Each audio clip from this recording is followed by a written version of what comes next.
have our boy Anthony Slater. Slates is ready. He's going to be joining us right now. Slates, what's happening? Anthony Slater of The Athletic joining the Drive Guys, Drapes and Jay. What's up, Slates? How you doing, man? I'm doing well. I come on just as you guys learned, no All-Stars. I'm sure that stung the locals. Yeah, stung the locals. Are you shocked, though? Let's start right there. Are you surprised, or, you kind of expected this? I kind of expected it. I think the back end of the West All-Star team is tougher than the East, where I think one of those two, probably Sabonis, would have snuck in if he was in the East. I think we talked about it a couple of weeks ago. And also I think the way they started kind of laid the foundation of that their season was a disappointment, even if they've kind of, recovered obviously a little bit in the last couple of weeks. And they had a coach firing in the middle of it all. That kind of lays out a disappointing type narrative that I think led to, them not making it over a Jalen Williams, a John Morant, that type of thing. Slates, I would say, as we joked about, there's nothing to talk about right now, here locally besides All-Star situation. But looking at the All-Stars who were selected, was there anyone, since we have you, anybody that you've seen as a snub so far? It's a good question. Sabonis, I obviously do think is right up there. Let me look on the back end here as I pick it. Sabonis' numbers compared to Sengun are interesting to me, and then you have the conversation about I think Sabonis is probably definitely having a better statistical year. I still think is better than Sengun, but I also understand the argument that Houston is one of the surprises of the year. What are they sitting, second, third in the West right now? Yeah, second in the West, Houston. You almost feel like they have to have an All-Star. And if you really look at this era, when did the Kings get recognized? Was when they were the third seed, right? The season that they made the playoffs. Right. Winning was such a part of it. And winning is typically rewarded in this league. And I'm okay with that. And there's going to be snubs every year, especially in the West. But, again, I kind of think Sabonis is a better player than Sengun at this point, even if Sengun's trajectory might be higher. But I do think Houston needs an All-Star, so it's a tough conversation. No, I agree with you. Anthony Slater of The Athletic joining us right now. Slates, let's get to the latest with De'Aaron Fox. Report out there that Vivek's traveling to OKC. So many wild reports out there.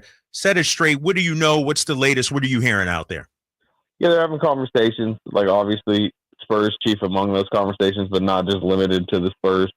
I do wonder about the Castle's involvement if San Antonio's there, and how necessary that is from the Kings side, and how willing the Spurs would or wouldn't be to put him in there. I also wonder, I think it's smart for the Kings to get all the information they can, but I do wonder if they're willing to let this play out into the summer. And if we're too far gone at this point and something has to get done by deadline day, or if they don't like the offers out there, they know they can go back to this in the summer. They know the interested suitors and the potential packages. Can this all come back together? And can De'Aaron Fox and the Kings, kind of ride on in a season that there still is kind of some, expectations and desires to try to squeak in the playoffs, make some noise. But I haven't been around them because they've been on the road. This seems like I would like to get a pulse of this locker room and just to know if it's clearly not Jimmy Butler in Miami, but what is the situation there? Joined by Anthony Slater of The Athletic. Slates, one of the things that I think I find super interesting is it seems like there was a gauntlet that was laid down, like it's trade deadline or nothing. Is that what you're hearing? Is that kind of the scope that you're getting from? Or as you just kind of mentioned, do you think the Kings can, dig into the sand and say, hey, listen, we're moving forward right now and we'll revisit this in the summer? I would say there can't be too much of a gauntlet put down. Obviously there's motives here on a lot of sides and desires, by several, figures in this situation. But the reality is, and as I talk to people across the league, they continue to reiterate, the Kings have leverage here. The Kings have an ability with the summer ahead of them to explore the market. And De'Aaron as a 1.5 season rental could be appealing to teams beyond, the Spurs. So I think they can canvas the market and really ask for a haul here. I think it's why they've, this has gotten public. This didn't necessarily have to get public. Obviously, you kind of wonder the motives and the pressures involved that leak this out there. But I don't think it has to be deadline or bust, because I'm not sure. Like, let's say you just said you called a bluff, and that I'm not even saying that what you're suggesting is on the table. But couldn't you just tell De'Aaron Fox, like, you got to play out the season? He doesn't seem like the kind of guy that's going to agitate beyond the deadline and shut himself down or anything like that. And it's still like they're pretty good this year. Whoa, sorry, breaking furniture. I'm still upset over Domantas Sabonis. Yeah, I'm pissed off about the Domas situation. Anthony Slater joining us of The Athletic. Slates, one of the things that I'm seeing on social media and the back and forth with fans, a lot of anger, a lot of frustration being pointed at the front office, at the ownership, some even back at De'Aaron Fox. From what you gather, is this a contentious situation between Fox and the Kings, or is this just business of basketball stuff that we have going on?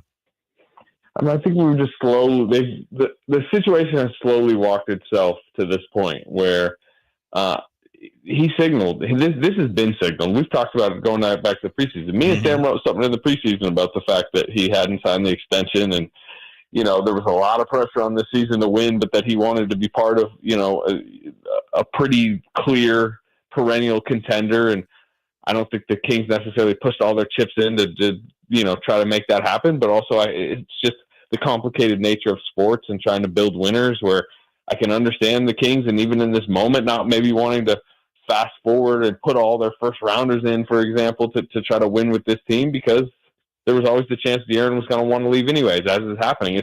It's just come to a head at this point. Obviously the Mike Brown firing in the middle of it didn't help the situation at all. I mean, they won a little bit more, so you can say that helped it, but the way it was done certainly didn't help the relationship with De'Aaron Fox.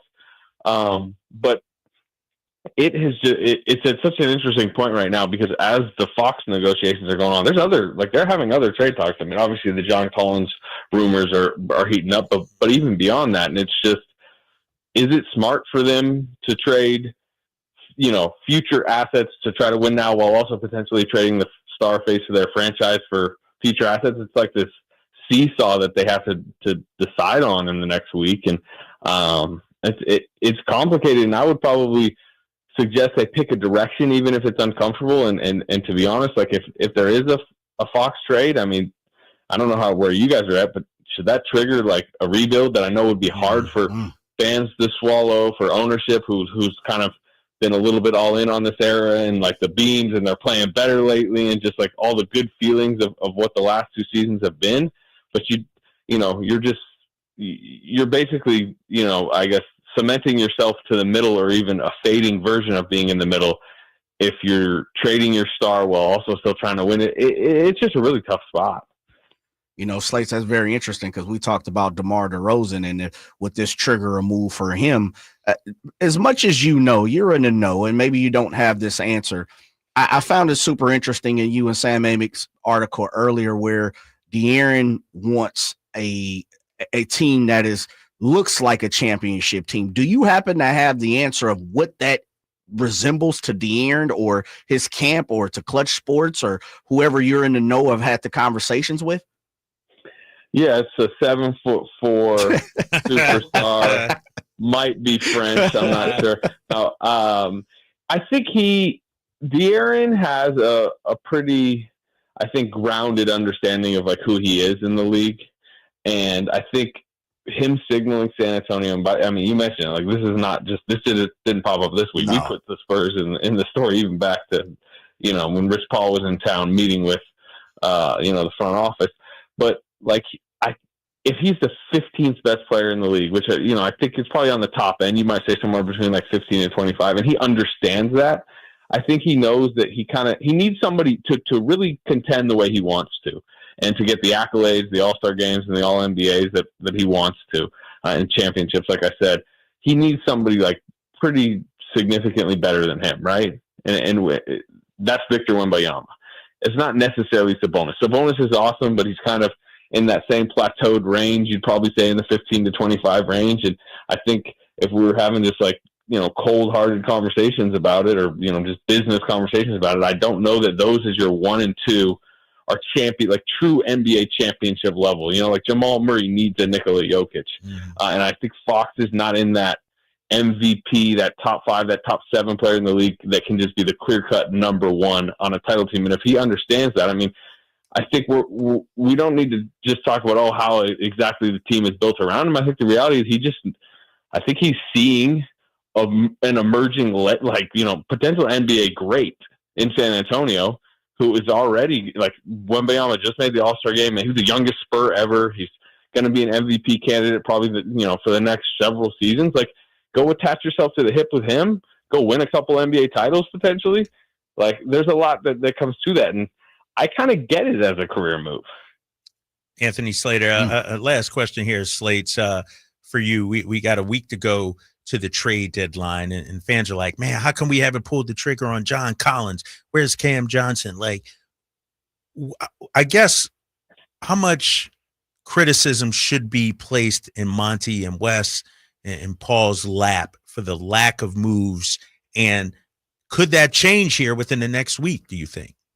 Yes, I think it will, across the league. I deal with the same thing with, with what the Warriors are doing right now, and everybody's frantic, unsettledness about the fact that, the inactivity, but that's just the league. Like, business will be happening. I don't think full criticism or non-criticism of their plan can happen until February 7th, or at least later in the day, February 6th, I should say, because I understand not wanting to firm up any secondary moves while this Goliath of a move is kind of being settled, right? I mean, like, the Fox move is the large domino here. Like, the other dominoes are gonna have to wait, because what you do or don't do with De'Aaron Fox, what you do or don't get back, what type of assets maybe you want to swing into other deals. I mean, y'all know sometimes some of the complicated deals that come out deadline-wise or even in the offseason where suddenly, like, well, this is a 5-team deal with that pick's going over here and that player's involved that we didn't even know was available. Like, there's just so many conversations going on right now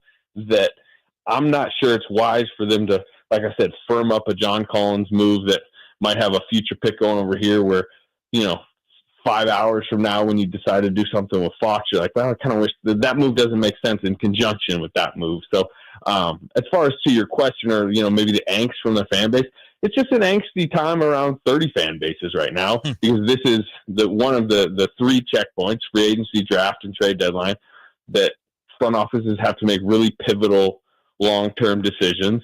But deadline spur action, we'll know a lot more in a week league-wide, and I think there can be a fair level of criticism leveled at the front office on February 6th, but we'll see what they do. I mean, they can rescue this thing, potentially. All right, Anthony Slater of The Athletic. Follow him on Twitter, Anthony V. Slater. Slates, we'll talk to you next week, man. Should be an interesting 7 days here in Sacramento. Yeah, it might look a lot different next time I talk to you. All right. Yep. The next home game is Wednesday. Could be a different looking Kings team. That's Anthony Slater of